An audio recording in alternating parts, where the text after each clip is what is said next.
السلام عليكم ورحمة الله وبركاته. اللهم صل وسلم وبارك على سيدنا محمد وعلى آل سيدنا محمد، وأهلا بيكم في فيديو جديد. النهاردة هنقرا فنجان برج الحمل إن شاء الله. قراءة حلوة ليك يا برج الحمل. إن عجبكم الفيديو ما تنسوش تضغطوا لي لايك واشتركوا في القناة. تاريخ النهاردة بإذن الله 8 يوليو 2026. التاريخ ده علشان مصداقية القناة، لا يعلم الغيب إلا الله. القراءة عامة. يلا نسمي الله ونقول بسم الله الفتاح.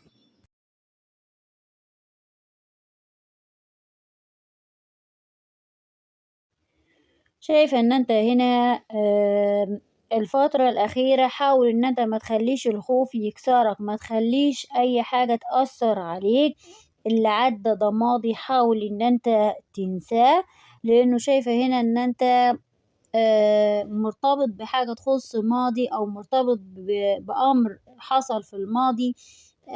كمان شايفة البعض ممكن هنا زي ما يكون كده قلبه في حاجة حواليه، في زي ما يكون كده ظل لقلبك. فشايفة هنا زي معنى الكلام ده انه في شخص هنا قريب جدا منك مش واضح او مشاعره مش باينة. فشايفة ان انت هنا اللي ناوي يقرب منك هياخد خطوة واضحة تجاهك، او ياخد خطوة قريبة منك. اما اللي مش عاوز يقرب فحاول ان انت تكون مصحصح شوية في امورك العاطفية، لانه هنا شايفة في شخص هيبان على حقيقته الفترة اللي جاية. لو ناوي يرتبط او ياخد خطوة هياخد خطوة الايام اللي جاية. شايفة ان شاء الله باذن الله ان انت هنا هتستلم رزق كبير ان شاء الله، بس الرزق ده جايلك بعد تعب. مش هتخسر، لان البعض ممكن خايف من خسارة او يتعرض لخسارة او ضاعت منه حاجة الفترة الاخيرة. فشايفة ان انت في رزق جايلك ان شاء الله باذن الله. بس انت خلي بالك الفترة الجاية لازم حساباتك تكون دقيقة، او تكون عامل خطة لميزانيتك بالورقة والقلم. لأن شايفة البعض ممكن هنا بيصرف أو عليه التزامات كتيرة الفترة الأخيرة، وهو كان بيحاول يقتصد في الماديات. فشايفة ان انت لازم تكون حاسب الحسبة بالورقة والقلم، وان شاء الله في ماديات حلوة هتستلمها بإذن الله. شايفة هنا الفترة اللي جاية إن شاء الله في حاجة أنت اشتغلت عليها، أو في ورقة أنت منتظر إن هي تخلص، هتخلص إن شاء الله بإذن الله. كمان شايفة إن أنت هنا نظرتك للحياة أو نظرتك للدنيا هتتغير شوية عن الفترة السابقة، لأنه في تغيير عندك الفترة اللي جاية، وعندك مفاجآت هتحصل بإذن الله هتكون أنت مبسوط بيها. للناس اللي بتشتغل، في عندكم استقرار في العمل أو عندكم حركة في العمل، وعندكم أموركم هتكون مترتبة، أو هيكون في شغل، أو هتكون نفسيتك أفضل، لأنه في البعض منكم هنا خايف من موضوع العمل أو عنده شوية توتر في الشغل. شايفة ان انت الفترة دي زي ما تكون كده مش عايز كلام كتير او مش عايز كلام كبير يتقالك، عايز افعال، عايز اي حد يقولك حاجة يثبت كلامه بالفعل. لانه شايفة ان انت هنا زي ما تكون كده تعبت من الكلام، او مش عايز كلام، او ما بقيتش تصدق الكلام، عايز فعل يكون قدامك. في خطوة تاخدها إن شاء الله بإذن الله، والخطوة دي فيها التزام وفيها وضوح، وهتكون قرارك فيها صائب بإذن الله. إن شاء الله بإذن الله هنا في مواجهة بينك وبين حد، بس المواجهة دي زي ما تكون صراحة، هتواجه حد بعيوبه، هتواجه حد بأخطائه، أو هتقول لحد على طلباتك في حاجة، في مواجهة أو في كلام هيتقال، والكلام ده هيكون كله صراحة بينك وبين شخص. لأنه شايفة هنا إن أنت تعبت من الكتمان، أو مش عايز تكتم، أو أنت كنت بتكتم الفترة اللي فاتت أو الأخيرة زيادة عن اللازم. فشايفة إن أنت هنا هتحاول إن أنت تتكلم الفترة اللي جاية، إن أنت ما بقتش تستنى من الشخص اللي قدامك إن هو يفهم لوحده. إن شاء الله بإذن الله الفترة الجاية في شغل إضافي هيتعرض عليك، أو في شغل هيتعرض عليك إن شاء الله بإذن الله. لأنه شايفة عندك طاقة شغل أو طاقة عمل، أو أعمال هتكون كتيرة قدامك، أو شغل إضافي، أو في مسؤولية، أو مرشح لأكتر من عمل، أو هيتعرض عليك أكتر من عمل الفترة اللي جاية. لأنه شايفة إن شاء الله بإذن الله في تقدم في حياتك العملية بإذن الله. البعض منكم هنا في قرار مالي أو في استثمار كنتِ ناوي تاخده الفترة الأخيرة بس أجّلته، فشايفة الوقت ده وقته. حاول إن أنت تستثمر الفترة اللي جاية وما تأجّلش أي قرارات مادية أو قرارات مالية. شايفة البعض ممكن هنا زي ما يكون في علاقة والعلاقة دي فيها ثبوت أو فيها صمود كده مش ما فيهاش ليونة، فشايفة العلاقة العاطفية عندك محتاجة شوية ليونة منك ومن الشريك. علاقتكم ثابتة ما فيهاش جديد ما مش بتجددوا بتطوروا من نفسكم، فشايفة إن انتوا محتاجين شوية تجددوا في علاقتكم. إن شاء الله بإذن الله الفترة اللي جاية حاول إن أنت تاخد حذرك من شخص هنا، في شخص هنا عنده حد بيسلطه أو عنده حد بيكلمه عليك، أو في شخص هنا أنت مرتبط بيه والحد ده عنده حد بيملى دماغه. الحد ده بيضحك عليه أو بيملى دماغه بكلام سلبي أو كلام مش كويس، والشخص ده بيسمع أو الشخص ده بيستجيب. الشخص ده هنا بيستجيب لحد والحد ده مأثّر طاقته عليه جدًا، جدًا. تعالَ نشوف فنجانك مخبّي لك إيه من طاقة وأسرار.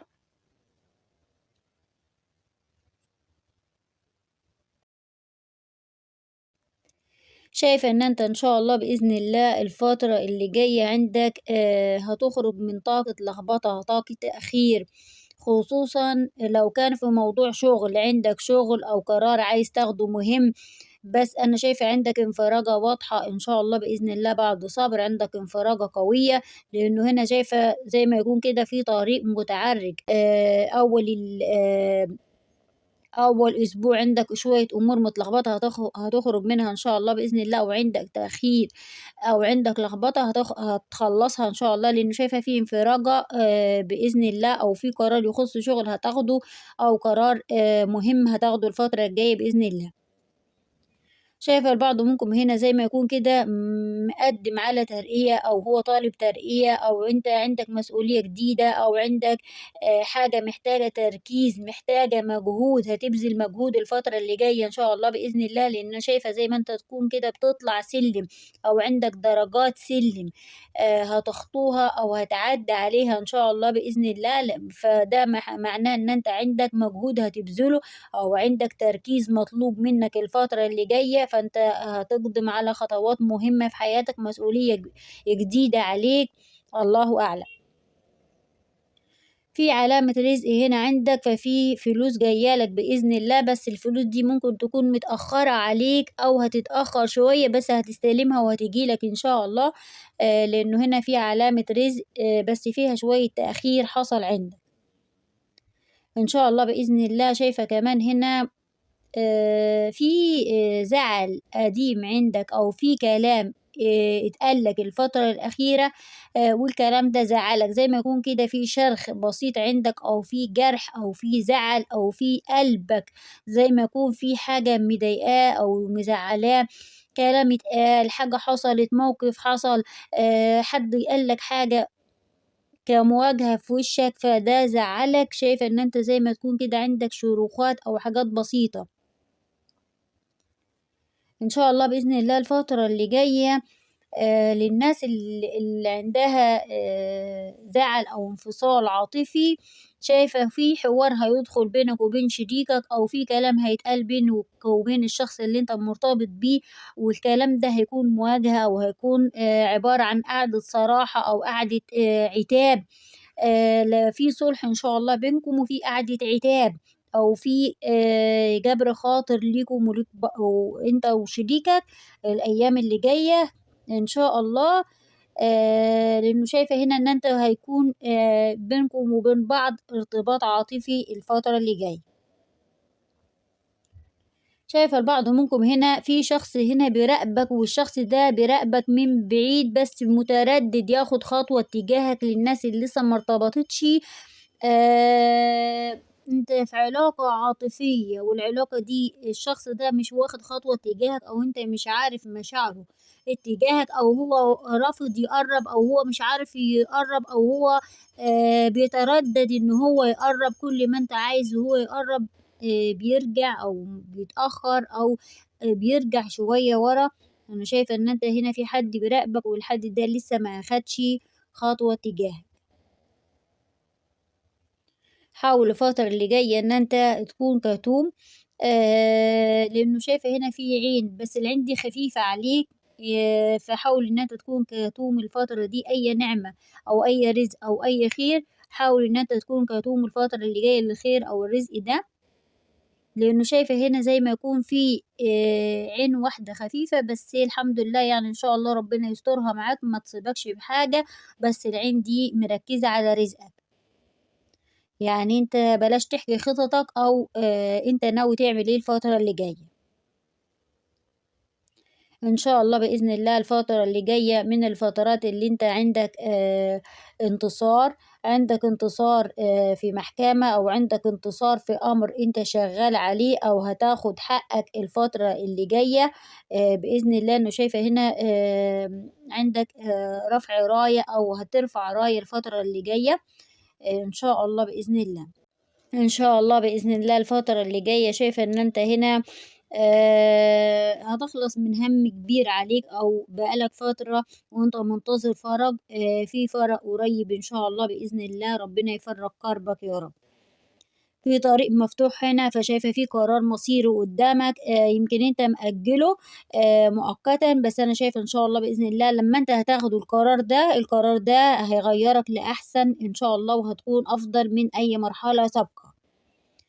في خبر جاي لك إن شاء الله، لإنه شايفة هنا زي ما يكون كده في طير أو الطير ده من على الجنب هنا، فشايفة إن هو زي ما يكون كده في خبر جاي لك إن شاء الله أو في رسالة جاية لك هتفرحك، لإنه شايفة إنه هي سريعة في خلال أيام هتفرحك بإذن الله.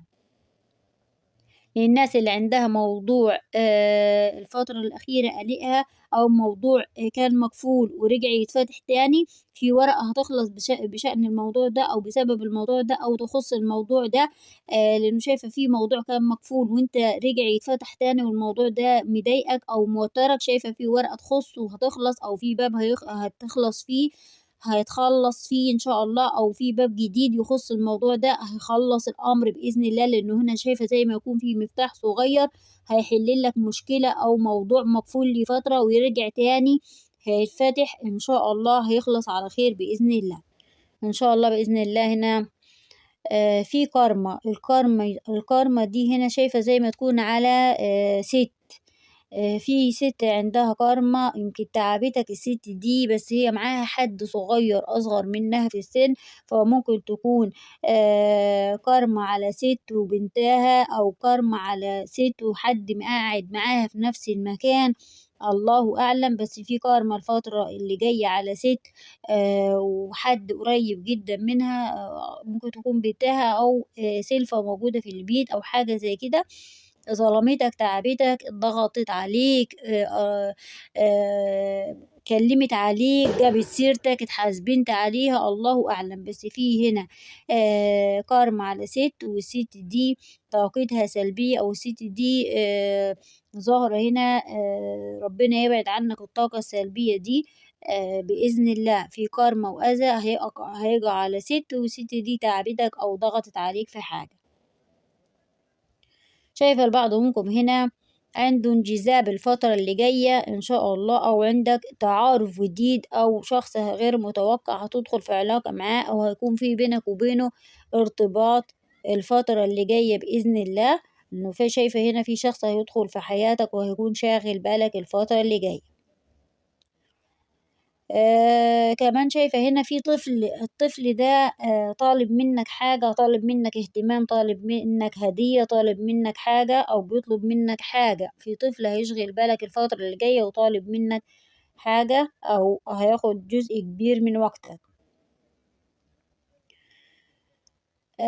شايفة هنا إن شاء الله بإذن الله الفترة اللي جاية حاول إن أنت ما تتسرعش في أي قرار يتعارض عليك كده فجأة، أو قرار أنت تفكر إن أنت تاخده وتفكر إن أنت تاخده مرة واحدة، أو حاجة تيجي في بالك وتفكر تاخد فيها قرار وتاخد فيها الخطوة المهمة. حاول إن أنت تفكر كويس في أي قرار قبل ما تاخده.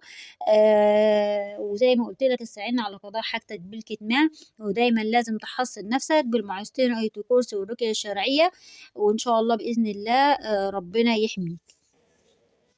في أبراج هتكون قريبة جدا منك الفترة اللي جاية، بينك وبينها دعم إن شاء الله بإذن الله. عندك طاقة برج الدلو، وعندك طاقة برج السرطان، وعندك طاقة برج الميزان، وعندك طاقة برج الحوت. طاقتهم قريبة جدا منك، وبينك وبينهم دعم ومودة بإذن الله. حروفك اللي ظاهرة هنا: حرف النون، حرف الب، حرف الياء، وحرف الت، وحرف الصاد، وحرف الواو، وحرف الألف، وحرف العين. دي الحروف اللي ظاهرة في فنجانك، ممكن تكون حروفك أو حروف حد من الناس القريبة جدا منك. كده قراءتك النهاردة خلصت وفنجانك خلص.